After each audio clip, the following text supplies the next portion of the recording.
It's the time of year when we salute many of our men and women who have placed Jamaica on the path to becoming the place of choice to live, work, raise families, do business, and of course, retire in paradise.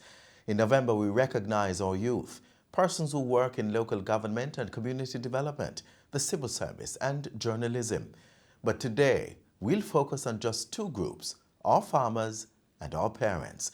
Your Jamaica Magazine program continues with a public service announcement, followed by the news. Stay with us. Nutritious food, succulent dishes, superior workmanship, and excellent service. Jamaica is on the go.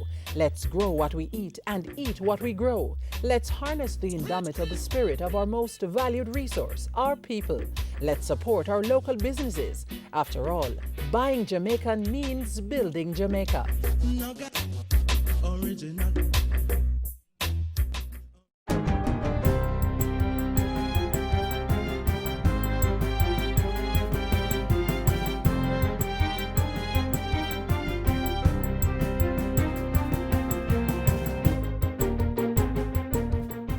Good day, I'm Stephen McHugh, and this is your JIS News for Monday, November 4. Government is to receive $5 million to strengthen its financial capacity to respond effectively in the event of a natural disaster. On Friday, the Ministry of Finance signed a Memorandum of Understanding with the United States Agency for International Development, USAID, for the grant funding. Under the MOU, government and the USAID will collaborate to finalize a policy for the public financial management of natural disaster risk. It will also support Jamaica in some of its financial resilient products, including the National Disaster Fund, which was established in March this year.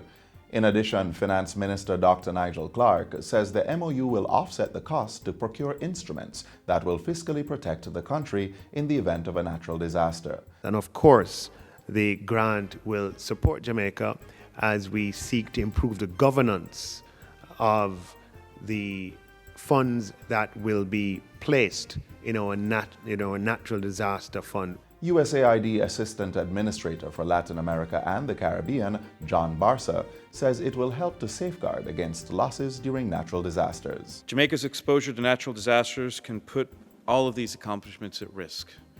Be it from a hurricane, earthquake, or any other unplanned natural disaster. There's a fragility in terms of what we have here, and planning is essential. Residents of St. Andrew now have access to a new Justice Center.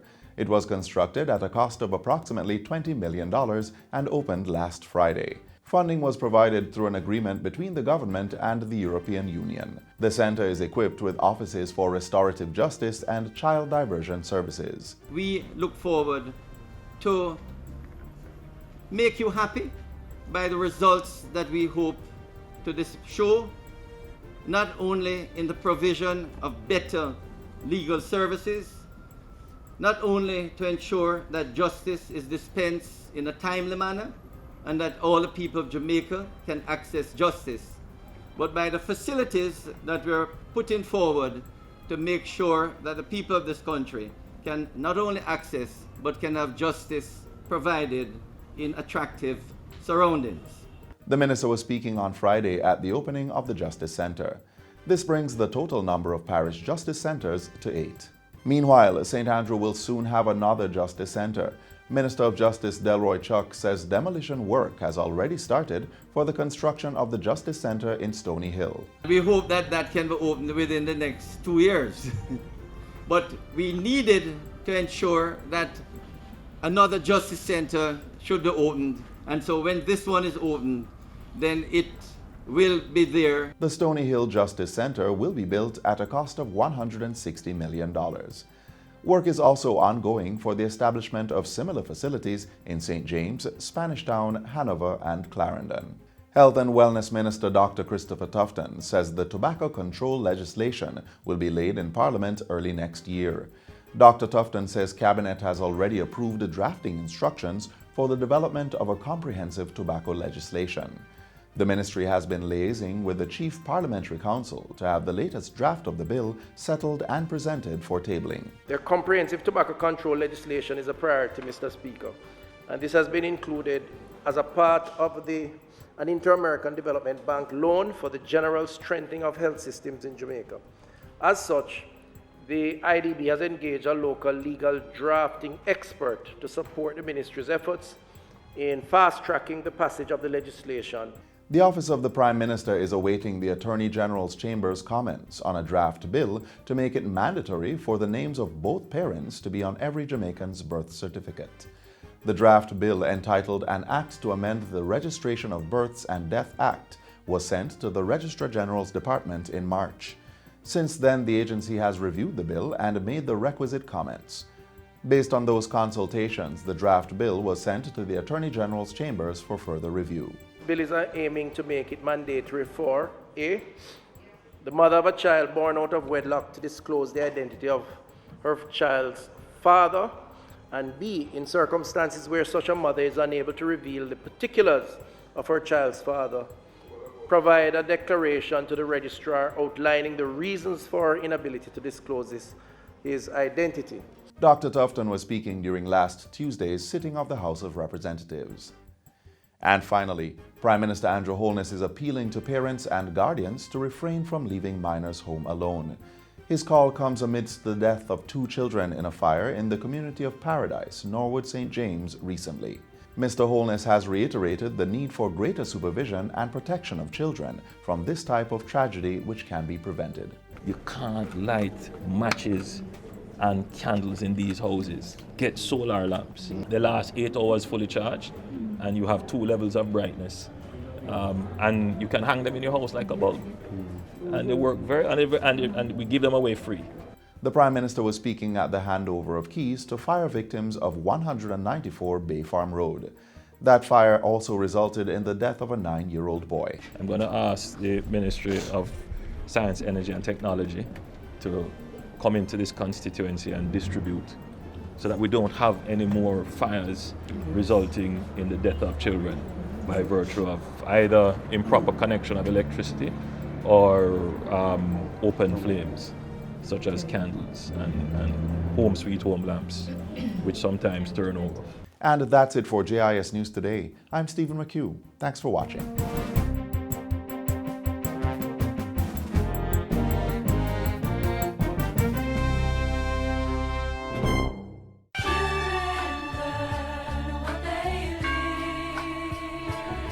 Be an active participant in your child's life. Spend time with your child. No phones, no television, no distractions. Just the 2 of you. Get to know your child through play. Why not go to the park and get on the monkey bars? Sharing a meal can also be a time of bonding. If your child's in school, be involved in school activities. Speak with your child's teacher. Follow up on their progress in school and see how you can help. Assist them with homework. Attend parent-teacher meetings and support school fundraising events. Remember, your child's future is in your hands. Safeguard it. So glad you are a child of mine. Grow what we eat what we grow. That's government's mantra as it encourages self-reliance. The call hasn't fallen on deaf ears. We normally clean this system on a daily basis by using a shovel to gather the feces across the slots. Some of the feces normally falls into the slot, and the rest that doesn't fall in, we have a 2-inch hole at the end of the slotted area where we push all of the feces into it. The pit system for the slotted system is normally built with a degree of slope. That is sloped to a vent area where it is released into the biodigester.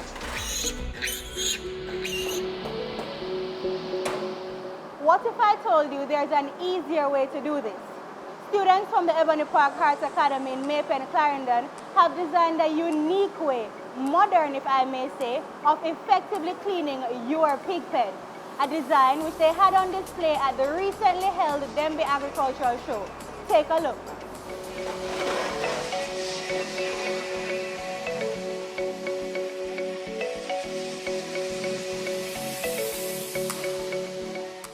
This is a pig pen, but not just any pig pen.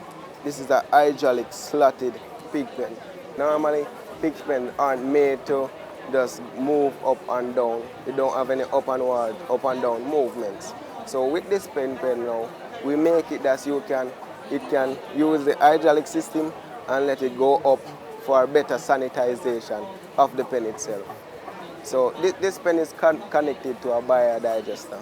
This biodigester is a system where the waste / the effluent from this pig pen can be converted to a gas called methane, which can be used like a fuel in the home, or it can be used to help with the maintenance of this because it can use to power this system itself.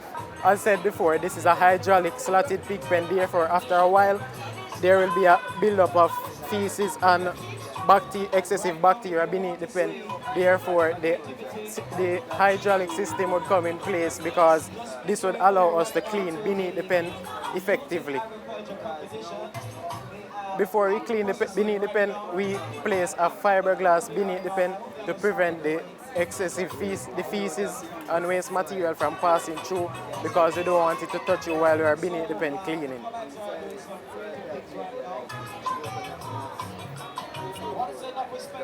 So this is when the pen goes up, and it will allow you to clean beneath the pen effectively to reduce the amount of bacteria and have a safe and disease-free pen. Afterwards, after you have done cleaning, you place the pen back into its designated area and remove the fiberglass and sanitize it. And that's the pen. Our course is general agriculture. In general agriculture, we do with the husbandry practice and the cleaning of pens and sanitation and so forth. But we have slotted pen down there.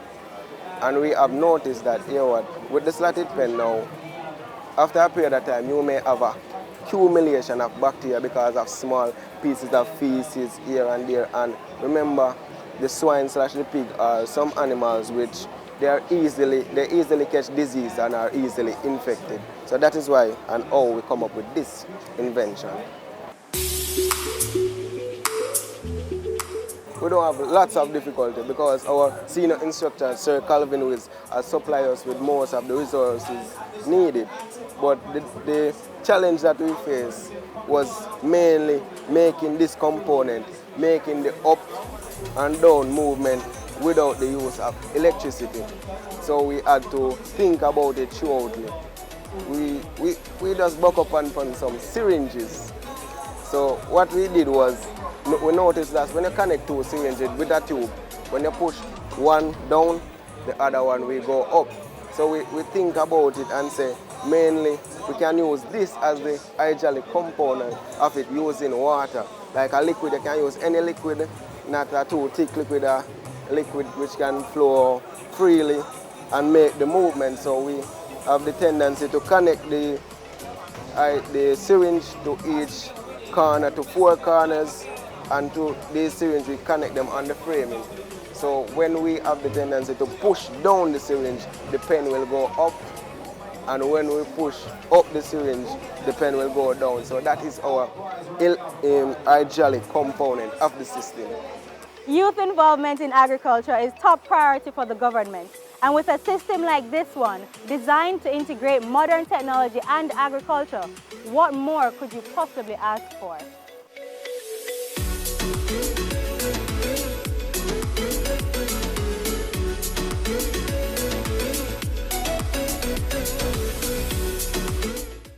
Garbage collection, maintenance of public sanitary conveniences, upkeep of cemeteries, provision of water shops, road improvement, street lights, poor relief programs, community beautification. All these services are funded by you. Yes, they are, when you pay your property tax. Pay your annual property tax to make Jamaica the place of choice for all. Another group has taken on the government's challenge of growing what we eat and eating what we grow. This time, it's in a bid to cut imports on a very popular vegetable.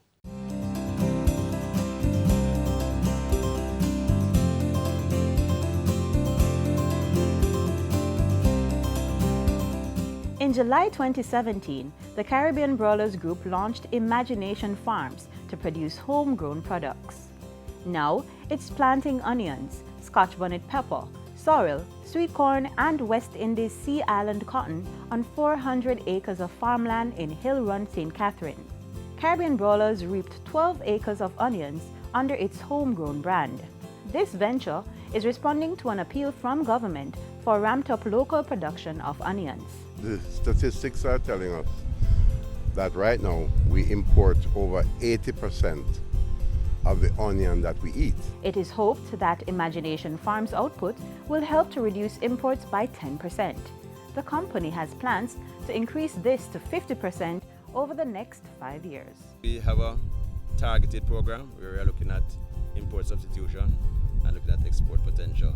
So, for example, for onions, we want to be a part of the thrust to curtail the amount of imports coming to the country. We're importing about 4 million US, 9 million kgs, and we think that Imagination Farms regarding onions, and we want to be a part of that process in terms of stemming, arresting the importation, and we have started on a good road. Our yields have been good. This project by CB is demonstrating that it can be done here, and it can be done at a competitive price, and it can be sold to the supermarkets and sold to the hotels at a reasonable price. And it's a fresh product that's coming straight out of the ground. They're going to plant another 60 acres. Onions, onions, onions. The government is calling on more farmers to pick up the mantle and help curtail our onion imports. And support is on offer through the Agricultural Push Start program. And this is one where anything coming through, rather, that is the inputs. The seed, the fertilizer, and the spray will be given to the farmers up front. As long as you prepare the land, RADA will have the seed, the fertilizer, and the spray to give you when you are ready to plant. That means that the only thing that you need to do is to provide the labor and to make sure that you take care of the crop. For more information on the Agricultural Push Start program, call or visit your nearest Rural Agricultural Development Authority RADA office. Imagine it, believe it. You can play your part in helping to lower Jamaica's high import costs.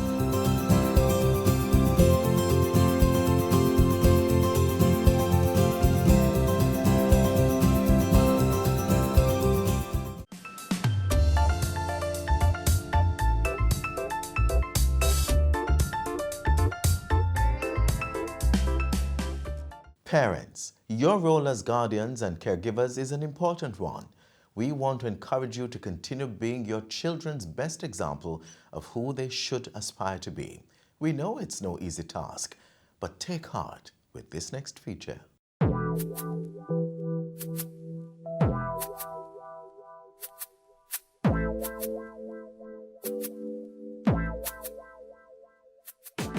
Meet Alex Fraser.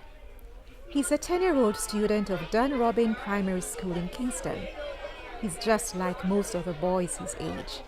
He loves to play football, hang out with his friends, and play computer games. The only major difference, he cannot walk like most other boys his age. Alex was born with spina bifida, a condition where a baby's neural tube fails to develop normally, causing damage to the spinal cord and bones of the spine. Alex's mother, Tamara Brown, has 3 other children, all of whom have no birth defects. But from Alex's birth, Tamara was determined that he would be given the same opportunities. I want Alex to have a good education.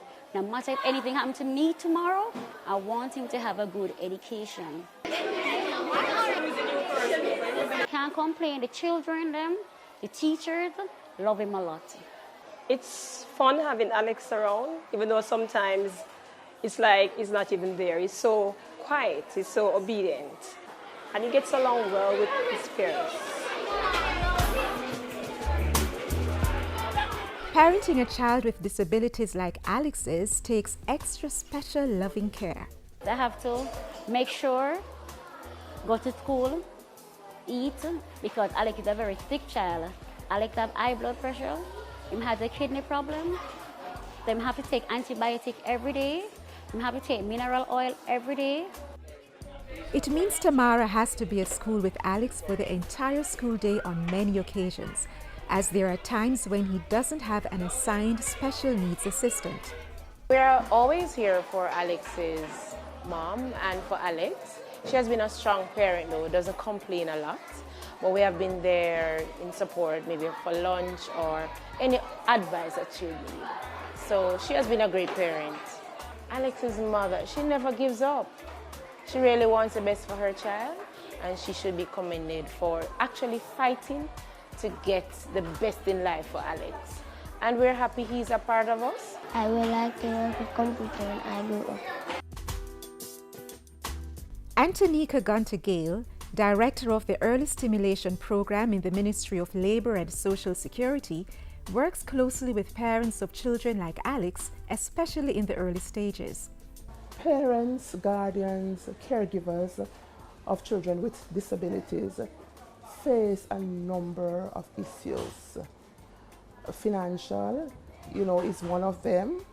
When you take, for instance, sometimes a child with special needs go beyond the years of using diapers, they have to take soft food.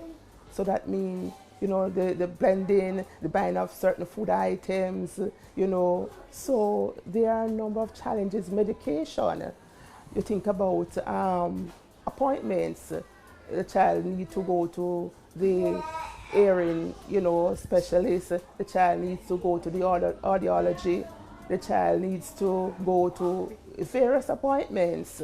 And it does take cash, to care on the part of the parent for persons who don't understand that this is a child with special needs and the child, act up in the public, screaming, shouting, hyperactive, a child with autism, very antisocial, not getting on like his peers. These things can really cause much stress to the parents of children with disabilities.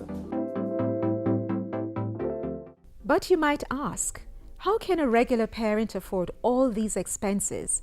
And are there any existing support programs for parents of children with disabilities? There are a number of support through the Ministry of Labour and Social Security, under which this program falls, the Early Stimulation Program.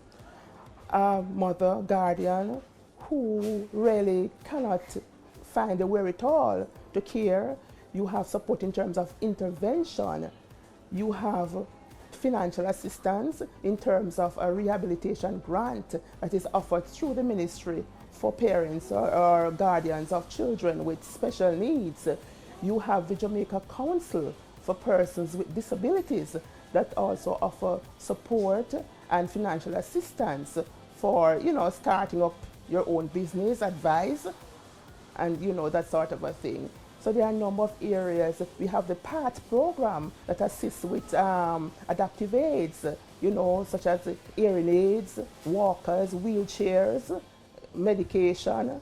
For parents who, like Tamara Brown, are unable to maintain regular jobs as a result of having to be with their disabled children at home or school, the Early Stimulation Program guides them to numerous entrepreneurship opportunities. We have parents, for example, a simple thing as making soaps, different soaps, putting together, soaps that is tested and passed, approved through the Bureau of Standards, selling soaps. So we have mothers doing phone cards.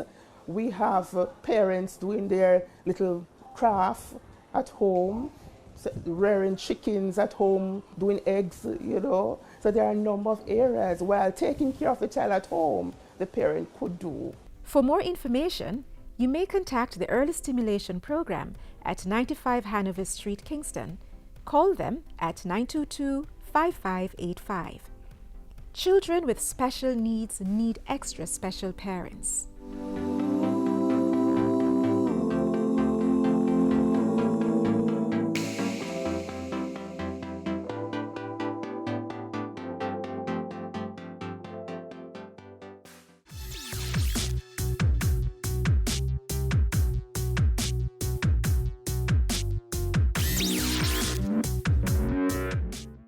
Though fulfilling, parenting can sometimes be a frustrating endeavor. It may also be a mix of trial and error. But even through those periods, we as the chosen guides for our future leaders have to always be mindful of what we teach them. We have to be the positive and ever reassuring influence on them. And one sure way of doing that is choosing not to use corporal punishment when we discipline our young. When we use violence in the disciplining of our children, what we are teaching them is that the only way to deal with stress, to make corrections, to change, is by the use of violence. And then we look on and marvel as to why our society is so violent and we have so many murders. When we as parents resort to the ultimate punishment and defend it, that good will come of it. No good will come of it. Prime Minister Andrew Holness is right. If Jamaica is to fulfill its promise of being the place of choice to live, work, raise families and do business, we have to be a positive influence on our children. We don't have to beat them to teach them. Instead, we should all strive to discipline with love, understanding, compassion, and most of all, patience.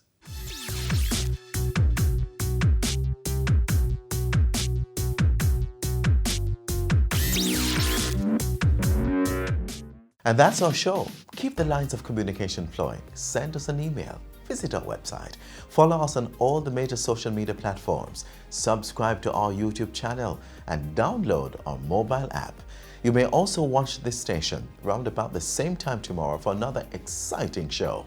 Whichever you choose, we'll be here to share with you all the positive happenings on our beautiful island.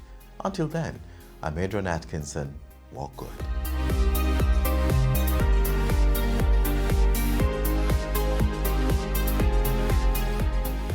This has been a production of the Jamaica Information Service, the voice of Jamaica.